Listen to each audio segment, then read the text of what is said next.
সামনে এইচএসসি পরীক্ষা, শুনতেই কেমন যেন একটা ভয় ধরে যায় না?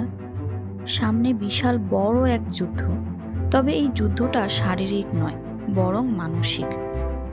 তাই মানসিকভাবে তোমাকে শক্ত করতে আমার এই ভিডিও। কেউ বলে, ম্যাম আমি তো সারা বছর কিছুই পড়িনি। কেউ বলে, এত পড়ে কি লাভ, বাংলাদেশে তো চাকরিই নেই। আবার কেউ নিজের চোখ বন্ধ করে স্বপ্ন দেখে আর একটু একটু করে এগিয়ে যায়।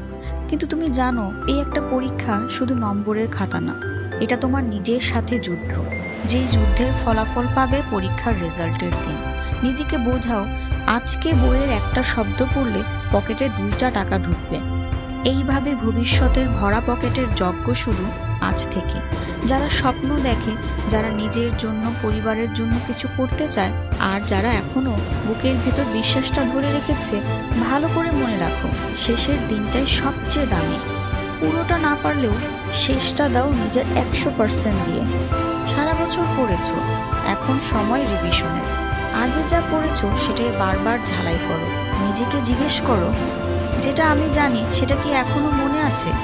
যারা একটু একটু করে পড়েছো, তারা তাদের প্রায়োরিটি লিস্ট তৈরি করো।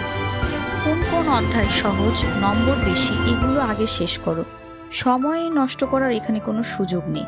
আর যারা এখনো শুরু করোনি, এই ভিডিওটা দেখছো, তার মানে তোমার ভেতরের আগুনটা এখনো নিভে যায়নি। তুমি চাইলে এই শেষ কয়েকটা দিন দিয়েই তোমার জীবন বদলে দিতে পারো। সবকিছু না পারলেও প্রশ্নের সহজ অংশগুলো পাকা করে ফেলো। বাংলা, ইংরেজি, আইসিটি এগুলোর মার্কস গ্যারান্টেড। তাই যত বেশি পারো এগুলো থেকে মার্কস তুলে নিয়ে আসবে। শুধু ভাবো, আর কয়েকটা মাসের পরিশ্রম, তারপর সামনে পৃথিবীর নতুন দরজা খুলে যাবে।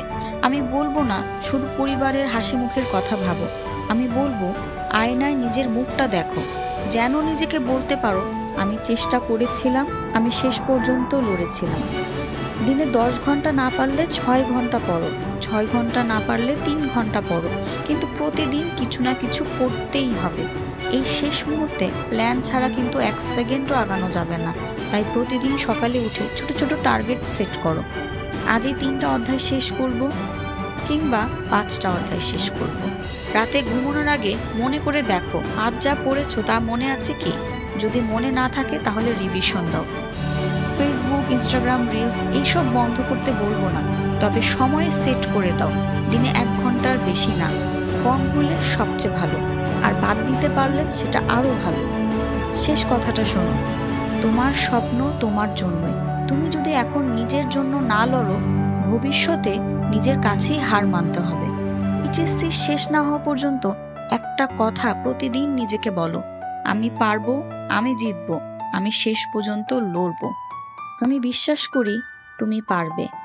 এখনই উঠে দাঁড়াও, কলমটা হাতে নাও আর শুরু করো এই মুহূর্তে। লড়াই এখনো শেষ হয়নি, তুমি ইনশাল্লাহ ভালো করবে। কমেন্টে জানাও, আমি লড়তে প্রস্তুত। নিজেকেও বলো, আমি লড়তে প্রস্তুত, আমি এই যুদ্ধে জয়ী হতে প্রস্তুত।